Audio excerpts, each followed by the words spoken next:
Every May, Ireland holds an official day of remembrance for a famine most Irish people don't call a famine. The preferred name is An Gorta Mór, the Great Hunger, because a famine implies there wasn't enough food. Ireland kept exporting food the entire time. Between 1845 and 1852, a potato blight destroyed Ireland's staple crop in successive years. Ireland's population fell from about 8.2 million in 1841 to about 6.6 million in 1851, roughly a quarter of the island gone.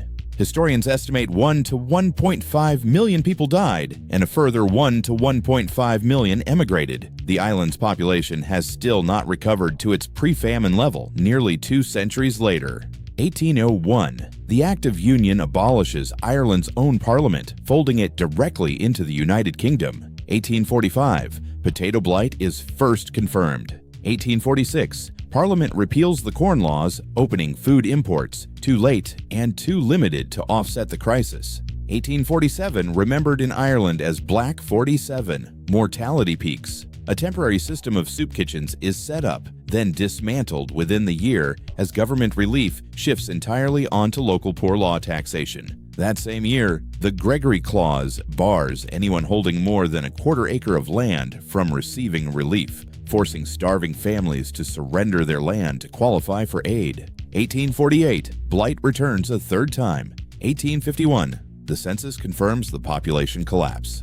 1997, British Prime Minister Tony Blair sends a statement to the famine's official commemoration. 2008, Ireland establishes a National Famine Commemoration Day, held every May since. Ireland's official commemoration favors the name An Gorta Mór specifically because famine suggests a simple shortage, and Ireland continued exporting grain, livestock, and butter to Britain throughout the crisis, even as people starved. The Gregory Clause is remembered as a policy that manufactured the disaster's worst outcomes. It did not just fail to help, it required families to make themselves destitute before aid would come. For a share of Irish historians and much of the diaspora, these choices, not merely the blight itself, are why the word genocide gets used at all.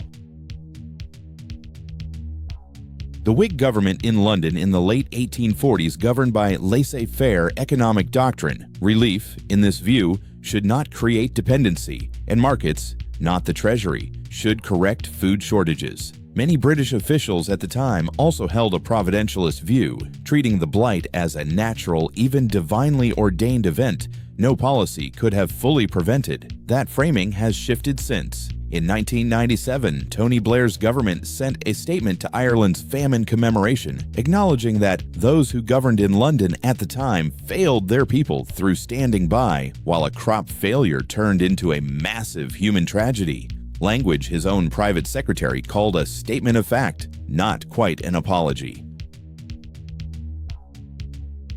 No historian has produced a document ordering Irish deaths, and mainstream historical opinion stops short of calling this genocide in the legal sense of the word. But notice what isn't actually in dispute. Food left Ireland's ports throughout the crisis. A relief clause was written specifically to make aid conditional on losing your land. And a policy shift in 1847 replaced direct relief with a system nobody thinks could have coped. The argument over intent may never be settled. The population curve doesn't need it to be.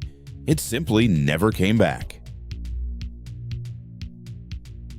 This series has already asked where history begins, who counts the dead, what history is made of, who decides what a gesture means, who decides when it's time to ask a settled question again, which authority the ballot or the court should be believed over, and whether a war's ending belongs to the side that stops fighting or the one left holding the aftermath. Ireland adds one more. An argument over intent can stay unsettled forever, while the harm it left behind keeps a verdict of its own, whether or not anyone ever agrees on a name for it. Next time, an empire that didn't just lose its territory. It lost the 2 treaties it signed to define its own borders within 3 years of each other, the Ottoman Empire and the treaties of Sèvres and Lausanne.